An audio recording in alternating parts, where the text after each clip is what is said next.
Hey everybody, in this video we're going to be going over how to graph tangent and cotangent graphs. If you want to follow along, the links to the companion worksheet are in the description below. If you want to see more videos like this, don't forget to click that subscribe button. Now, other textbooks and other approaches are going to have you graph sine and cosine first and then graph tangent. We're not going to do that in this video. Here we're just going to be using our unit circle.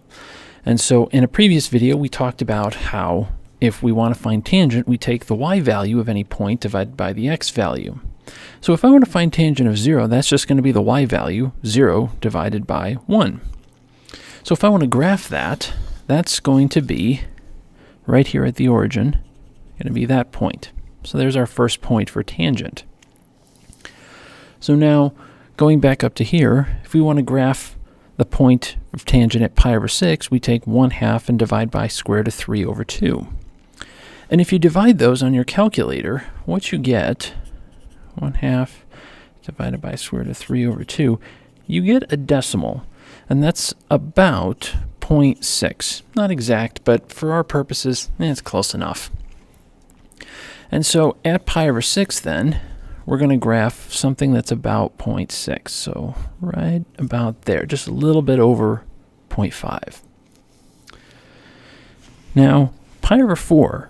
Now, if we look at it, we're dividing radical 2 over 2 divided by radical 2 over 2. They're the same thing. So anytime you divide two numbers that are identical, that means those numbers are exactly 1. And now looking at pi over 3, we're dividing radical 3 over 2 divided by 1/2. And as a decimal, that's going to be roughly 1.7. So at pi over 6, the point on our graph is going to be about 1.7. Right about there, more or less. Now, if we look at pi over 2 now, we're taking the y value of 1 divided by the x value of 0. Well, wait a minute. Anytime we divide by 0, that gives us an undefined value. So actually, I'm going to draw a dotted line here to indicate that there is no value. Now, the reason I'm drawing in a different color is because people often assume that the dotted line is part of the graph. It's actually not. It's just there to indicate there's nothing there. So, now we can go past pi over 2 and now look at 2 pi over 3. Now, the y value and the x value are the same as this point at pi over 3, except the x value is opposite. So if we divide these, then we're going to get the same answer as this, but opposite. So we should get negative 1.7 for 2 pi over 3. So let's put that down there. At 2 pi over 3, we have negative 1.7. At 3 pi over 4, if we divide those two, we're going to get negative 1. And at 5 pi over 6, if we divide these, we're going to get the same thing as that, except opposite. So we should get negative 0.6. And then at pi, we're taking 0 divided by negative 1, so we should get 0. So the next 4 points are going to be these right here. All right. So now going into the third quadrant, all the x and y values are both negative, which means that we're going to end up with positive answers. So here we have negative radical 3 over 2, negative 1/2. That's going to give us the same value as this. So pi over 6 and 7 pi over 6 give us the same value for tangent. If we look at 5 pi over 4, negative radical 2 over 2, negative radical 2 over 2, that's going to give us the same value as pi over 4. It's going to give us a value of 1. And then 4 pi over 3 is negative 1/2, negative radical 3 over 2. That's going to give us the same value as pi over 3 up here. So that's going to be positive 1.7. And then down here, at 3 pi over 2, we're again dividing by 0.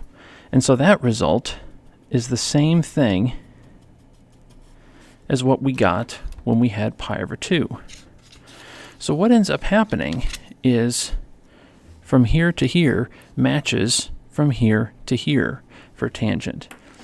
And this leads to one very interesting characteristic about tangent that's different than the other graphs that we saw for sine, for cosine, for secant, and for cosecant. And that is that the period length is pi units long. Normally it's 2 pi, but it takes pi units in order for something to repeat itself. So, what does that mean? Well, that means that this part of the graph is going up like that. This part of the graph goes up like that. And so now, from here to here, this is going to mimic what it did over here. So at 5 pi over 3, it's going to have negative 1.7 as its value. At 7 pi over 4, right here, we have negative 1. At 11 pi over 6, we have about 0.6. And at 2 pi, we have a value of 0.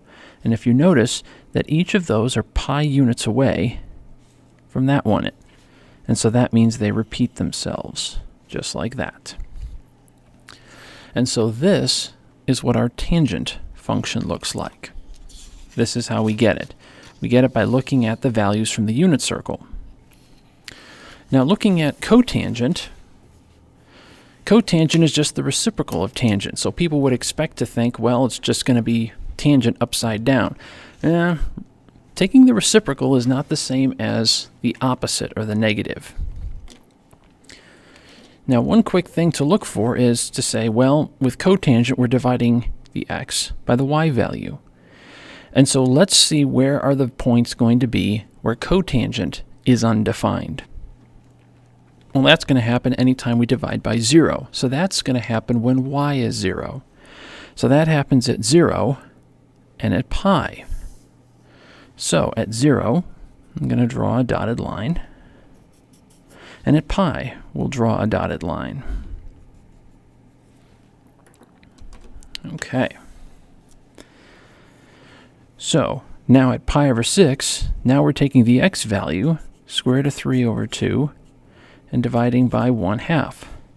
Well, that's the same thing as when we were finding tangent of this point. That's going to be 1.7, roughly. So at pi over 6, we have about 1.7. At pi over 4, the values are still the same, and so dividing x by y or y by x, we still get 1. So down here at pi over 4, we get 1. And then at pi over 3, we're dividing 1/2 by square root of 3 over 2. And so that's about 0.6. So at pi over 3, we put about 0.6. And then at pi over 2, now we're dividing 0 by 1. So now we have 0 at pi over 2. So now looking at the next 3 angles, here we're dividing x by y, and so this is going to be the opposite of what we had at pi over 3. This is going to be the opposite of what we had at pi over 4. This is going to be the opposite of what we had at pi over 6. So looking down here, 2 pi over 3 is just the opposite of pi over 3. Pi over 4 and 3 pi over 4 are opposites. 5 pi over 6 and pi over 6 are opposites. And so what we have here is, and so this is the shape of our cotangent graph. Now, because we said that tangent has a period length of pi, cotangent, its reciprocal, does the same thing. So 7 pi over 6 is pi units away from pi over 6. So we can just say, well, it's going to repeat itself, so that's going to have the same value. Pi over 4 and 5 pi over 4 are pi units away.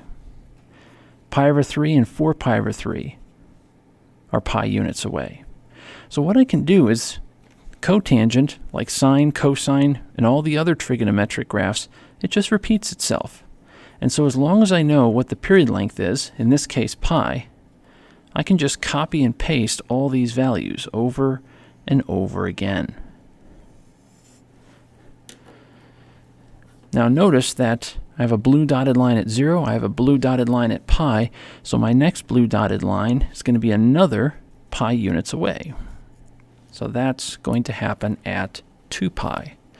And so this is the shape of the cotangent graph. Notice that cotangent is decreasing, whereas the tangent graph is increasing. And that's what happens with reciprocals. One goes down and the other goes up. Thanks for watching. If you liked this video, if you thought it was helpful, give it a thumbs up. For comments or problems you want to see worked out, type a comment below. If you want to support this channel, help us out, click the Patreon link. Thanks so much for watching. And remember, the best way to understand something is to do it.